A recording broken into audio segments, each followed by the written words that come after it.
Over time, blades will shorten as they are sharpened. When a Japanese hand-plane blade shortens too much, you will encounter a condition called uragire. To understand what uragire is, you need to look at the non-beveled side of the blade. There, you will see a hollowed recess with a U-shaped rim along the bottom and sides of the blade, which is called the ura. Once the blade has been shortened to the point that the bottom of the U-shaped rim is no longer present, the blade will not be able to maintain a flat edge when sharpened. To fix this condition, the U-shaped rim must be reformed through a process called Ura-dashi. To perform the process of Ura-dashi, you will need a small anvil with a rounded edge, a hammer, a metal plate secured with a wooden board, emery powder, a thin piece of wood for safely holding the blade, and water. With the blade bevel side up and the bevel facing away from you, lay the back side of the blade on the curved edge of the anvil. Position the blade so that the bevel meets the edge of the anvil. The center of the bevel that is parallel to the blade's edge is called the jigane, which is made of softer metal. This is the area that should be tapped out with a hammer. It is important to be careful when tapping the bevel to avoid striking the edge of the blade, which will likely cause it to chip. Make sure that the hammer strikes directly over the contact point between the blade and the anvil. If done correctly, you should hear the same dull metal sound as can be heard in this tutorial video.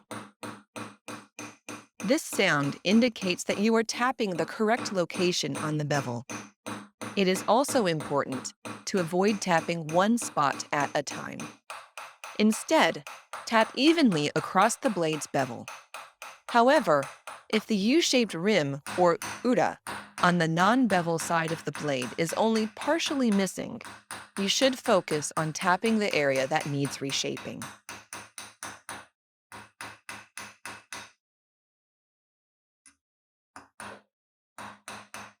After tapping out the jigane, the next step is to sharpen the blade's edge with the process called Ura-oshi. With Ura-oshi, you grind the non-beveled side of the blade until it's completely flat, and the U-shaped ura shines like a mirror. To start, place half a teaspoon of emery powder onto the metal plate and add 3 drops of water to the powder. Adding too much water will cause the emery powder to spill over the plate and unnecessarily extend the amount of time it takes to complete the sharpening process. Once the powder and water have been added, place the non-bevel side of the blade on the metal plate. Then, place a thin piece of wood on top of the blade and hold them together to secure the blade as you begin moving it back and forth over the emery powder.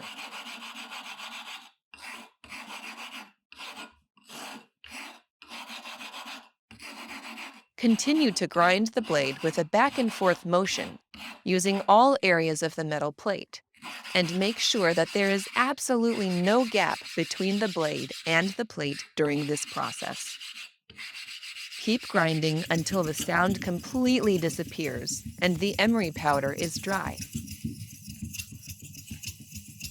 Once you are done with the Ura-oshi process, check the non-beveled side of the blade to see if the U-shaped ura has been successfully reshaped and is shiny.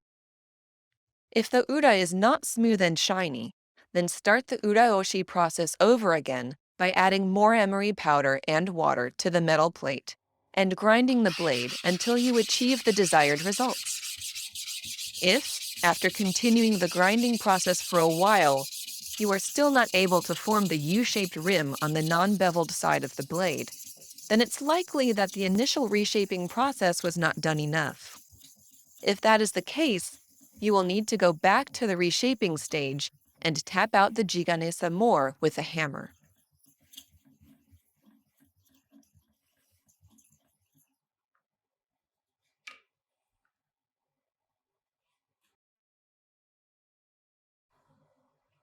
Once you have a shiny, mirror-like appearance and the correct U-shaped ura, you can begin the process of sharpening the blade by starting with a low-grit whetstone.